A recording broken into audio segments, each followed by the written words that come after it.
என்ன நடக்க போகுது இந்த கதையில்? நிஜமாவே வந்து ரோகிணி சிக்க போகிறாங்களா, இல்லை இதுவும் திருப்பி ஒரு ஹம்பக் தானா என்ன அப்படிங்கிற மாதிரி நமக்கு ஒரு மாதிரி கடுப்பாக இருந்த சமயத்தை எப்படியோ ரோகிணியை சிக்க வச்சு நமக்கே ஒரு அதிர்ச்சியை கொடுத்தாங்க.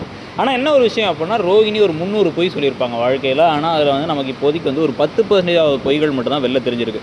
அவங்க மலேசியாவில் பணக்காரங்க இல்லைங்கிறது மட்டும் தான் தெரிஞ்சிருக்கே தவிர மலேசியாவில்னு கூட தெரிய வரல. இது எந்த அளவுக்கு ஒரு கூமுட்ட குடும்பமாக இருந்தால் இன்னமுமே வந்து பார்த்திங்க அப்படின்னா வந்து டபக் அப்படின்னு சொல்லிட்டு வந்து சரி ஓகே நீ மலேசியா தாங்கிறதுக்கு என்ன ப்ரூஃப், நீ இன்னும் மலேசியா தானான்னு கேட்குறதுக்கு உன் பாஸ்போர்ட்டை காமி, உன்னுடைய ப்ரூஃப் எதையா காமின்னு கேட்கலாம். கல்யாண ரெஜிஸ்ட்ரேஷனுக்கே என்ன ப்ரூஃப் யூஸ் பண்ணியிருப்பாங்க? லோக்கல் ப்ரூஃப் தான் யூஸ் பண்ணியிருப்பாங்க. அப்போ நீ முதல்ல இந்தியன் சிட்டிசன் ஆகிட்டியான்னு கேட்கலாம்.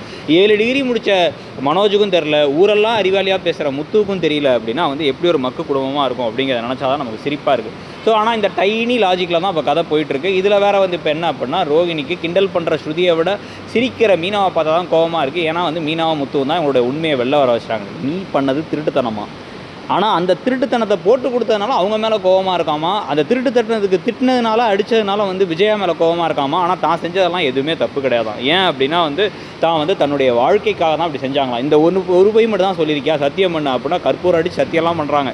பொய் சத்தியம் பண்ணுற அளவுக்கு வந்து ஒரு நெஞ்செழுத்த இருக்க ஒரு ஆளை பற்றி நம்ம என்ன சொல்கிறது அப்படிங்கிறது நமக்கு தெரியல. ஸோ இப்போ இந்த சமயத்தில் இப்போ என்ன ஆகுது, இவங்களை சமைக்க விட்டுறாங்க விஜயாங்கிறது தெரியுது. இனிமேல் நீ தான் உனக்கு வேணா சமைச்சிக்கோ, மீனாலாம் சமைக்க மாட்டான், மீனா எங்கள் வீட்டு மருமக அப்படின்னு மீனா மேலே பாசெல்லாம் காமிக்கிறாங்களாங்கிறது தெரியல. ஸோ இப்போ இவ்வளோ பிரச்சனைகள் குழப்பங்கள் இது எல்லாத்துக்கும் நடுவில் இப்போ அவங்க வந்து இன்னும் பொய்களை மறைச்சாகணும். இதில் கிறிஷ் வந்து மனோஜோட குழந்தை அப்படின்னு வந்து இந்த 2 பேக்கு வேறு முத்துவும் மீனாவும் வேறு நினச்சிட்டு இருக்காங்க. ஸோ இப்போ இவங்க 2 பேரும் அந்த வகையில் தேடி போக கிறிஷோட உண்மை தெரிஞ்சிருமா அப்படிங்கிறதுக்கு இவங்க என்ன செய்ய போகிறாங்க.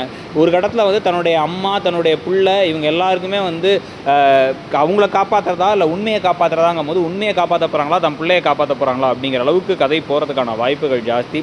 இதுக்கு நடுவில் முத்துவ மீனாவும் வளர்றது, சிறகடிக்க ஆசைப்படுறதுன்னு கதை போகுது. இதெல்லாம் பற்றி நீங்கள் என்ன நினைக்கிறீங்க, இந்த சீரியல் எப்படி போகுதுங்கிறத சொல்லிவிட்டு அப்படியே இடம்பொருள் சேனலை மறக்காமல் சப்ஸ்கிரைப் பண்ணிவிடுங்க. தேங்க்யூ.